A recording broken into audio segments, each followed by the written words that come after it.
ಮಾರಣಾಂತಿಕ ಅಲ್ಲೇ ರಕ್ತ ಸುರಿಸಿಕೊಂಡು ಬೆಳಿಗ್ಗೆ ಹೇಳಿಕೆ ಯಾವ ಮ್ಯಾಜಿಕ್ಕೋ ಗೊತ್ತಿಲ್ಲ, ಅಂದಿನ ರಾತ್ರಿಯೇ ರಾಜಿ. ನಮಸ್ಕಾರ ಪ್ರಿಯ ವೀಕ್ಷಕರೇ, ಸಂಗ್ರಾಮ ಟಿವಿಗೆ ಸ್ವಾಗತ. ನಾನು ನಿಮ್ಮ ರಮೇಶ್ ಅಕ್ಕೂರ್. ಅಕ್ರಮ ಅವ್ಯವಹಾರ ಭ್ರಷ್ಟಾಚಾರದ ಬಗ್ಗೆ ಬೆಳಕು ಚೆಲ್ಲುವ ನಿಟ್ಟಿನಲ್ಲಿ ಕಾರ್ಯನಿರ್ವಹಿಸುತ್ತಿರುವ ರೇಷ್ಮೆ ಸೀಮೆ ದಿನಪತ್ರಿಕೆಯಲ್ಲಿ ವಾರ್ಡ್ ಅಭಿವೃದ್ಧಿಯಾಗಿಲ್ಲ ಎಂದು ಹೇಳಿಕೆ ನೀಡಿದ್ದವರ ಮೇಲಿನ ಅಲ್ಲಿಯೇ ವಿಚಾರವೇ ಇಂದಿನ ಸಂಗ್ರಾಮ ಟಿವಿಯ ವಿಶೇಷ. ನಗರದ 29ನೇ ವಾರ್ಡ್ನಲ್ಲಿ ಯಾವುದೇ ಅಭಿವೃದ್ಧಿ ಇಲ್ಲ ಎಂದು ವಾರ್ಡ್ನ ನಾಗರಿಕ ಸೆಲ್ವರಾಜ್ ಆಲಿಯಾಸ್ ಯೇಸು ಎಂಬುವರು ರೇಷ್ಮೆ ಸೀಮೆಯ ವಾರ್ಡ್ ಸಮೀಕ್ಷೆಯಲ್ಲಿ ಹೇಳಿಕೆ ನೀಡಿದ್ದರು. ಪತ್ರಿಕೆಯಲ್ಲಿ ಸುದ್ದಿ ಪ್ರಕಟವಾಗುತ್ತಿದ್ದಂತೆ ಯೇಸು ಮೇಲೆ ಮಾರಣಾಂತಿಕ ಹಲ್ಲೆ ಕೂಡ ನಡೆಯುತ್ತೆ ಎಂಬುದರಲ್ಲಿ ಎರಡೂ ಮಾತಿಲ್ಲ. ಅಭಿವೃದ್ಧಿ ಏನೂ ಇಲ್ಲ ಎಂದು ಸತ್ಯ ಹೇಳಿದ್ದೇ ತಪ್ಪೆ ಎಂದು ಹಲ್ಲೆಗೊಳಗಾಗಿ ರಕ್ತ ಸುರಿಸಿಕೊಂಡು ಆ ಕ್ಷಣದಲ್ಲಿ ಹೇಳಿಕೆಯನ್ನೇ ಕೊಡ್ತಾರೆ ಯೇಸು.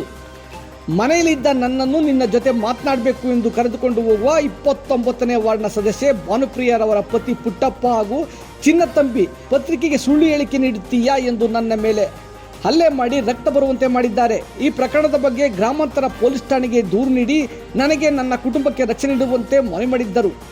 ಕೆಲ ನಾಟಕೀಯ ಬೆಳವಣಿಗೆಯಲ್ಲಿ ಪ್ರತ್ಯಕ್ಷವಾಗಿ ರಕ್ತ ಸುರಿಸಿಕೊಂಡು ಹೇಳಿಕೆ ನೀಡಿದವರೇ ಯೂಟರ್ನ್ ಪಡೆದಿದ್ದಾರೆ. ಬೆಳಿಗ್ಗೆ ದೂರು, ರಾತ್ರಿ ರಾಜಿ. ನಿಮಗಿದು ಬೇಕಿತ್ತೇ ಸೆಲ್ವರಾಜ್ ಆಲಿಯಾಸ್ ಯೇಸುರವರೇ? ಸತ್ಯ ಎಂಬುದು ಭಗವಾನ್ ಯೇಸುರವರ ಸಿದ್ಧಾಂತ. ಆದರೆ ನೀವು ಮಾಡಿದ್ದೇನು? ವೀಕ್ಷಕರೇ, ನಾವು ಎಲ್ಲಿದ್ದೇವೆ ಎಂಬುದೇ ಸಂಶಯ ಪಡುವಂತಾಗಿದೆ. ಪತ್ರಿಕೆಗೆ ಹೇಳಿಕೆ ನೀಡಿದವರ ಮೇಲೆಯೇ ಹಲ್ಲೆ ಮಾಡುತ್ತಾರೆಂದರೆ ಇವರಿಗೆ ಎಷ್ಟು ಧೈರ್ಯ? ಇವರಿಗೆ ಪ್ರಜಾಪ್ರಭುತ್ವದಲ್ಲಿನ ವ್ಯವಸ್ಥೆಯೇ ನಾಚಿಸುವಂತಾಗಿದೆ. ಅಲ್ಲದೆ ಇಲ್ಲಿನ ರಾಜಕೀಯ ಹಾಗೂ ಪೊಲೀಸ್ ಇಲಾಖೆಯು ಯಾವ ರೀತಿ ಇದೆ ಎಂಬುದು ಬಿಂಬಿತವಾಗಿದೆ. ನಮಸ್ತೆ, ನಾವು ಯೇಸು ಅಂತ ಮಾತಾಡ್ತಾ ಇರೋದು 29ನೇ ವಾರ್ಡು ಕುಟಪ್ಪ ಅಂದ್ಬಿಟ್ಟು. ಮತ್ತೆ 29ನೇ ವಾರ್ಡು ರೇಷ್ಮೆ ಪತ್ರದಲ್ಲಿ ನಮ್ಮನ್ನ ಕರೆದಿ ವಾರ್ಡ್ ನೋಡಿ ಅಂತ ಏನು ಪ್ರಾಬ್ಲಮ್ ಐತೆ ಅಂತ ಎಲ್ಲರ ಜನಕ್ಕೆ ಕೇಳ್ಕೊಬನ್ನಿ ಅಂತ ನಮ್ಮ ಕರೆದಿದ್ರು. ನನ್ನ ಕರೆದು ಆದಮೇಲೆ 2 ದಿವಸ ಬಿಟ್ಟು ಪೇಪರಲ್ಲಿ ನೋಡ್ಕೊಂಡು ಆದಮೇಲೆ ಬಂದು ನಮ್ಮನ್ನ ನೋಡ್ಬಿಟ್ಟು ನೀನೇ ಮಾಡಿಸಿರೋದು ಇವೆಲ್ಲ ಅಂದ್ಬಿಟ್ಟು ಏನು ಮಾಡಿದ್ರು, ನನ್ನ ಹಲ್ಲೆ ಮಾಡೋಕ್ಕೆ ನೈಟು 9:45ಗೆ ಕರೆದು ಮಾತಾಡಬೇಕು ಬಾ, ನೀನೇ ಅದೆಲ್ಲ ಫುಲ್ ಪೇಪರಲ್ಲಿ ಹಾಕ್ಸಿರೋದು, ನೀನೇ ಅದನ್ನ ಇದನ್ನೆಲ್ಲ ಕಲಿಸಿ ಎಲ್ಲ ರೆಡಿ ಮಾಡಿ ನೀನೇ ಮಾಡಿರೋದು, ಅದು ಏನೈತೆ ತಪ್ಪು ನೀನು ಒಪ್ಕೋಬೇಕು ನನಗೆ ಅಂದ್ಬಿಟ್ಟು ಅವನು ಚಿಂಟು ಮತ್ತು ಕುಟಪ್ಪ ಇಬ್ಬರು ಇದ್ದರು.